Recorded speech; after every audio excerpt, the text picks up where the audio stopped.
हमारी जमीन पर रेत है। इस रेत में छोटे छोटे ज़रात मौजूद हैं। पूरी जमीन पर जितनी रेत मौजूद है हम इसमें मौजूद ज़रात को गिन नहीं सकते। लेकिन ये जानकर आप हैरान हो जाएंगे कि हमारी कायनात में जितने स्टार्स मौजूद हैं उतने जमीन पर रेत के ज़र्रे नहीं हैं। हमारी कायनात में खरबों खरब स्टार्स और गैलेक्सीज मौजूद हैं। लेकिन सोचने वाली बात यह है कि इतने ज्यादा स्टार्स और गैलेक्सीज होने के बावजूद हमारी कायनात इतनी डार्क क्यों है, यानी यहाँ हर तरफ अंधेरा क्यों है और ब्लैक होल के अंदर जाने वाली चीज असल में कहाँ जाती है। इसके अलावा हमारी गैलेक्सी में खरबों की तादाद में सितारे मौजूद हैं, लेकिन आज तक हमें एलियन का एक भी सबूत क्यों नहीं मिला।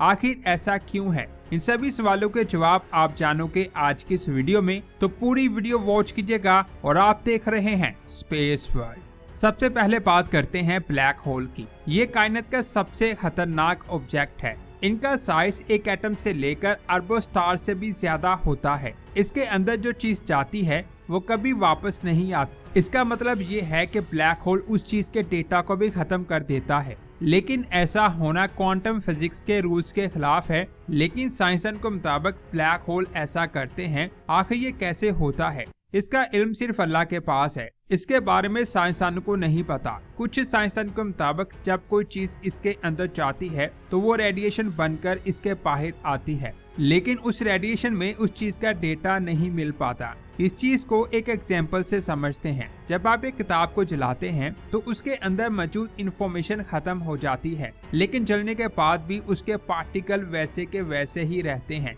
लेकिन ब्लैक होल से निकलने वाली रेडिएशन के साथ ऐसा नहीं है। उस रेडिएशन के जरिए रियल इंफॉर्मेशन के बारे में कुछ नहीं पता चल सकता। ये चीज साइंसदानों के लिए एक मिस्ट्री बनी हुई है। कई साइंसदानों के मुताबिक ब्लैक होल दूसरी कायनात का दरवाजा है, जिसका मतलब है कि जब कोई चीज इसके अंदर जाती है तो वो दूसरी कायनात के अंदर चली जाती है। लेकिन साइंसदानों के पास इसका कोई सबूत नहीं है। इसके अलावा साइंसदान व्हाइट होल का भी जिक्र करते हैं। व्हाइट होल एक ऐसा ख्याली ऑब्जेक्ट है जिसे ब्लैक होल का ऑपोजिट माना जाता है। जो भी चीज ब्लैक होल में जाती है वो व्हाइट होल से बाहर आती है, जिसके जरिए इंफॉर्मेशन पैराडॉक्स क्रिएट नहीं होता। लेकिन साइंसदानों के पास व्हाइट होल का कोई भी सबूत नहीं है। कुछ साइंसदान ये कहते हैं कि ब्लैक होल के अंदर जाने वाली इंफॉर्मेशन एक दूसरी कायनात की सूरत में बाहर आती है। आज से 13.8 अरब साल पहले एक सिंगुलैरिटी से हमारी कायनात का आगाज हुआ था। साइंसदान के मुताबिक इस पॉइंट में बहुत सारा मैटर मौजूद था।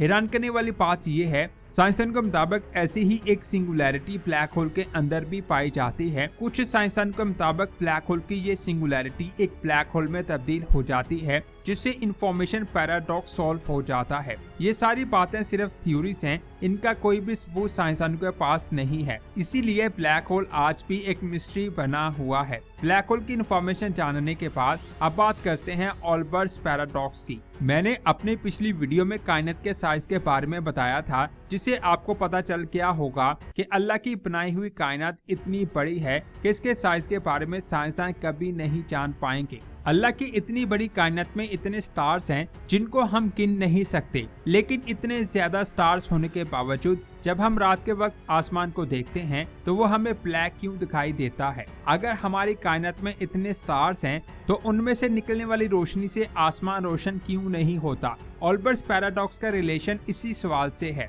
फर्ज करें आपको एक जंगल में छोड़ दिया जाता है। यहाँ चारों तरफ एक ही तरह के दरख्त मौजूद हैं।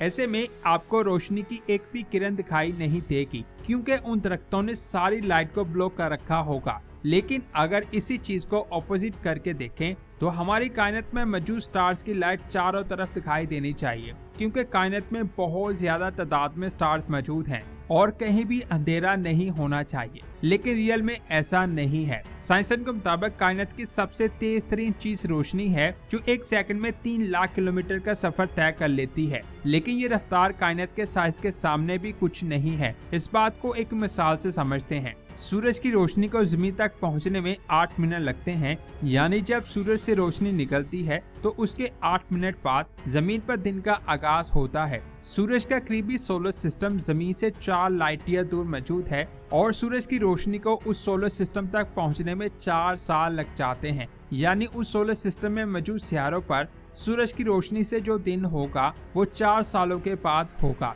इसी तरह सूरज की रोशनी को हमारी गैलेक्सी से बाहर जाने में 1 लाख साल लग जाते हैं, जिसका मतलब है कि हमारी कायनात का साइज इतना ज्यादा बड़ा है कि इसमें मौजूद स्टार्स की रोशनी को एक जगह से दूसरी जगह ट्रैवल करने में ना लाखों ना करोड़ों बल्कि अरबों साल लग जाते हैं, जिसकी वजह से हमें रात को आसमान ब्लैक दिखाई देता है। इस चीज को एक मिसाल से समझते हैं। साइंसदान के मुताबिक 8 से 13.8 अरब साल पहले कायनात की फॉर्मेशन हुई थी। उसके कुछ टाइम बाद जिन गैलेक्सीज की फॉर्मेशन हुई थी उनकी रोशनी आज हमारी जमीन तक पहुंच रही है। ये उस गैलेक्सी की तस्वीर है जो 13.5 अरब साल पुरानी है। यानी आज हम उस गैलेक्सी की 13.5 अरब साल पुरानी कंडीशन को देख रहे हैं। साइंसदान के मुताबिक कायनात के एक्सपेंशन की वजह से इस वक्त वो गैलेक्सी हमसे 33 अरब लाइट ईयर से भी ज्यादा दूर मौजूद है।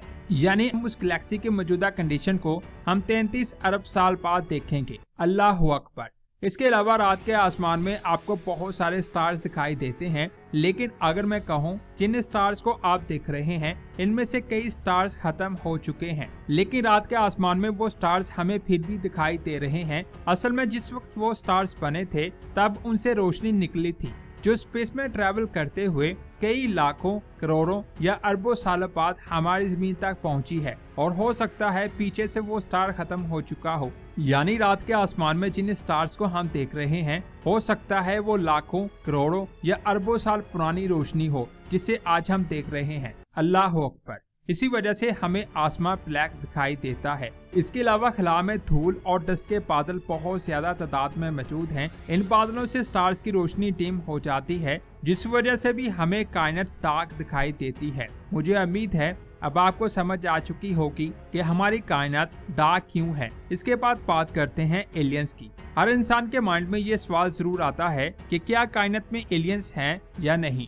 हमारी कायनात में खरबों स्टार्स हैं और उनके गिर्द बहुत ज्यादा सितारे ऑर्बिट करते हैं, लेकिन आज तक साइंसदान को खला में लाइफ का एक भी सबूत नहीं मिला। रेडियो टेलीस्कोप से साइंसदान आसमान को लगातार देखते रहते हैं, लेकिन इतने सालों तक आसमान को देखने के बावजूद भी उनको एक भी ऐसा सिग्नल नहीं मिला जो किसी एलियन लाइफ से आया हो। कुरान पाक में 7 जमीनों का जिक्र किया गया है। इसके अलावा भी कुरान पाक में कई निशानियां मिलती हैं जिनसे पता चलता है कि हमारी जमीन के अलावा भी खला में लाइफ मौजूद है, लेकिन वो कहाँ है इसका हमें नहीं पता। खला में वो जमीनें इतनी ज्यादा दूरी पर मौजूद हैं कि हो सकता है उन सितारे की रोशनी को हम तक पहुंचने में लाखों करोड़ों या अरबों साल लग सकते हैं, या इससे भी कई गुना ज्यादा टाइम लग सकता है। ये भी हो सकता है कि उसकी रोशनी कभी भी हम तक ना पहुंच सके। एक सिग्नल की रफ्तार रोशनी से कम होती है। जिस सियारे पर जिंदगी मौजूद है हो सकता है वो सियारा किसी दूसरी गैलेक्सी में मौजूद हो। मिसाल के तौर पर वो गैलेक्सी हमसे 100 करोड़ लाइट ईयर दूर मौजूद है,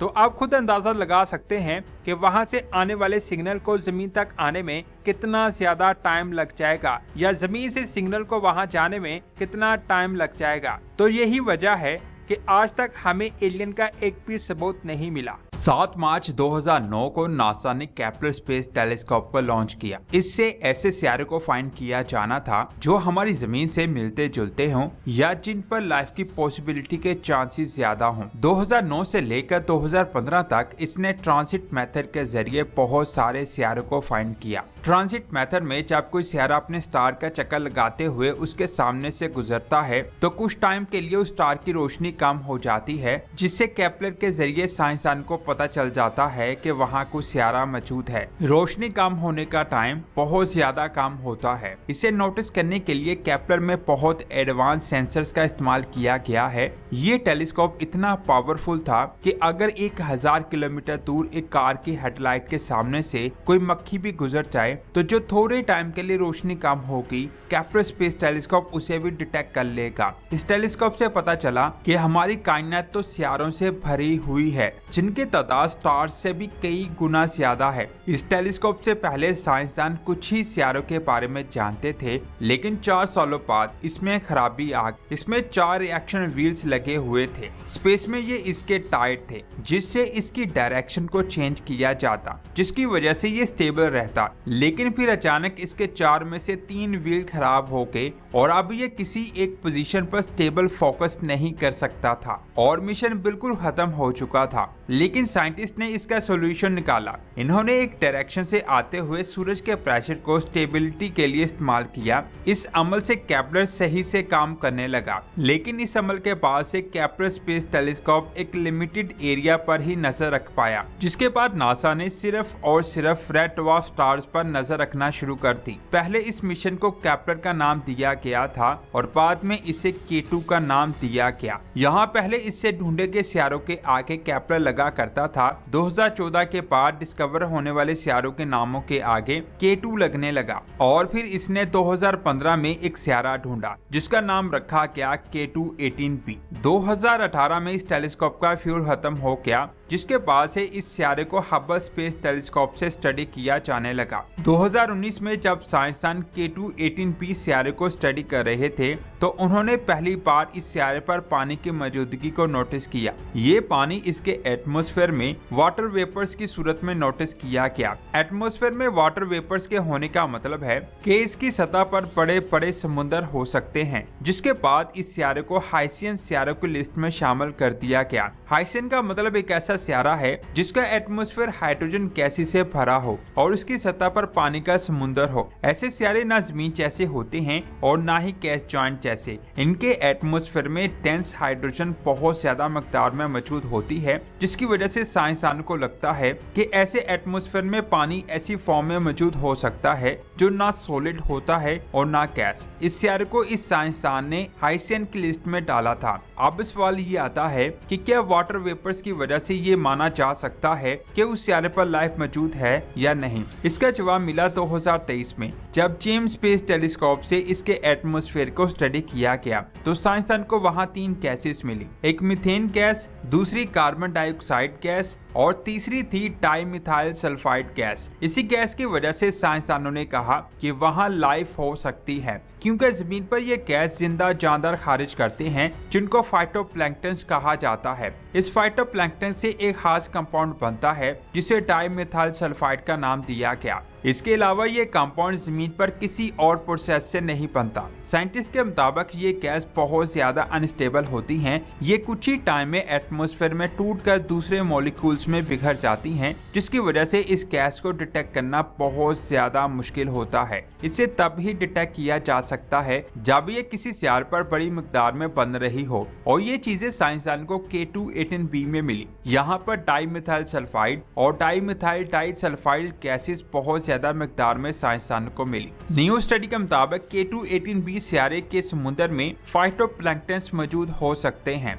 जिनसे ये गैस लगातार खारिज हो रही है। ये डिस्कवरी बहुत ज्यादा बड़ी है, इसीलिए साइंसदानों ने जेम्स स्पेस टेलीस्कोप के जरिए इस सितारे को और अच्छे से स्टडी करने का फैसला किया, जिसके बाद 17 अप्रैल 2025 को एक पेपर पब्लिश हुआ, जिसमें ये साफ तौर पर कहा गया कि K2-18b में लाइफ के चांसेस बहुत ज्यादा हैं। इस पेपर को पब्लिश किया कैम्ब्रिज यूनिवर्सिटी के एक प्रोफेसर ने। ये पेपर ऐसे वायरल हुआ कि लोग कहने लगे कि इंसानों ने एलियंस को फाइंड कर लिया है। तो यहाँ एक सवाल आता है, क्या सच में खला में लाइफ मिल गई है? क्या सच में इन दोनों गैसेस के मिलने का मतलब एलियन लाइफ है? इसको डिटेल से जानते हैं। जमीन से 124 लाइट ईयर दूर एक सितारा है जिसका नाम K2-18b है। इस सितारे के स्टार का साइज हमारे सूरज से छोटा है। इसके 2 सितारे ऑर्बिट करते हैं, जिनमें एक का नाम K2-18b है और एक का नाम K2-18c है। इन दोनों में K2-18b इस सितारे के हैबिटेबल जोन में मौजूद है। इसका साइज जमीन से 2.6 गुना ज्यादा है और इसका वजन जमीन से 8 गुना ज्यादा है। इसकी डेंसिटी को देखकर ऐसा लगता है कि ना तो ये सितारा पूरी तरह से सॉलिड है और ना ही ये पूरी तरह से गैस जॉइंट है, यानी ये कुछ चट्टानी है और कुछ गैसी। इसीलिए साइंसदान इसे मिनी नेपच्यून कहते हैं। 2025 में जो पेपर पब्लिश हुआ उसके मुताबिक इस सितारे के मोटे बादलों के नीचे समुद्र में लाइफ मौजूद हो सकती है। कुछ साइंसदानों ने कहा कि जेम्स स्पेस टेलीस्कोप के जिस डेटा से हमें पता चला है कि वहां डाइमिथाइल सल्फाइड गैस मौजूद है, वो डेटा गलत भी हो सकता है। जेम्स स्पेस टेलीस्कोप के डेटा पर पूरी तरह से यकीन नहीं किया जा सकता। किसी भी रिसर्च को 100% परफेक्ट मानने के लिए उसे 1 से 5 तक पॉइंट्स दिए जाते हैं, जिसमें 1 पॉइंट काफी लो पॉसिबिलिटी है और 5 सबसे हाई पॉसिबिलिटी और ऑलमोस्ट कंफर्म रिसर्च को दिए जाते हैं। इस रिसर्च को 3 पॉइंट मिले हैं, जिसका मतलब है कि साइंसदान अभी भी श्योर नहीं है कि वहां डाइमिथाइल सल्फाइड गैस मौजूद है, यानी सिर्फ 0.03% पॉसिबिलिटी हो सकती है कि वहां ये गैस मौजूद है। इतनी कम पॉसिबिलिटी की वजह से ये कहना कि वहां लाइफ का सबूत मिल गया एक पब्लिक स्टंट है। उस सियारे पर वाटर वेपर के सबूत मिले हैं, लेकिन आज तक साइंसदान को ये नहीं पता चल सका कि उस सियारे पर पानी भी मौजूद है या नहीं। जैसे कि मैंने पहले बताया कि इस सियारे को हाइशियन की कैटेगरी में शामिल किया गया, यानी ऐसे सियारा जो थोड़ा सॉलिड भी है और थोड़ा गैसी भी। ऐसे सियारे डेटा में तो मौजूद हैं, लेकिन आज तक साइंसदानों को ऐसा सियारा स्पेस में नहीं मिल सका। इसीलिए उनका कहना है कि क्या सच में ऐसे सियारे भी हो सकते हैं या नहीं। जेम्स स्पेस टेलीस्कोप के डेटा से सिर्फ ये पता चला है कि K2-18p के एटमॉस्फेयर में कुछ मॉलिक्यूल्स हैं, जैसे कि मीथेन, कार्बन डाइऑक्साइड और डाइमिथाइल सल्फाइड, लेकिन इन मॉलिक्यूल से ये नहीं पता चल सकता कि उस सियारे का अंदरूनी हिस्सा कैसा है। जब साइंसदानों को ये नहीं पता कि उस सियारे का अंदरूनी हिस्सा कैसा है, तो ये कैसे कहा जा सकता है कि वहाँ लाइफ मौजूद हो सकती है, क्योंकि जिस सियारे को पानी से भरा हुआ सियारा माना जा रहा है वो लावा उगलता सियारा भी हो सकता है। डाइमिथाइल गैस की मौजूदगी को 5 पॉइंट भी मिल जाएं, तभी ये चीजें वहाँ लाइफ को प्रूफ नहीं करती। ये गैस फाइटोप्लैंक्टन खारिज करते हैं, लेकिन कुछ साइंसदान का कहना है कि हो सकता है उस सियारे पर कोई ऐसा प्रोसेस मौजूद हो जिससे वो गैस निकल रही हो और वो प्रोसेस जमीन पर ना होता हो। इसके अलावा एक रिपोर्ट के मुताबिक ये गैस कॉमर्स में भी पाई गई है। आपको इसके बारे में क्या कहना है, नीचे कॉमेंट्स करके जरूर बताएं। इस वीडियो को लाइक और शेयर लाजमी करें। मिलते हैं एक और शानदार वीडियो में। अपना बहुत सारा ख्याल रखें। अल्लाह हाफिज।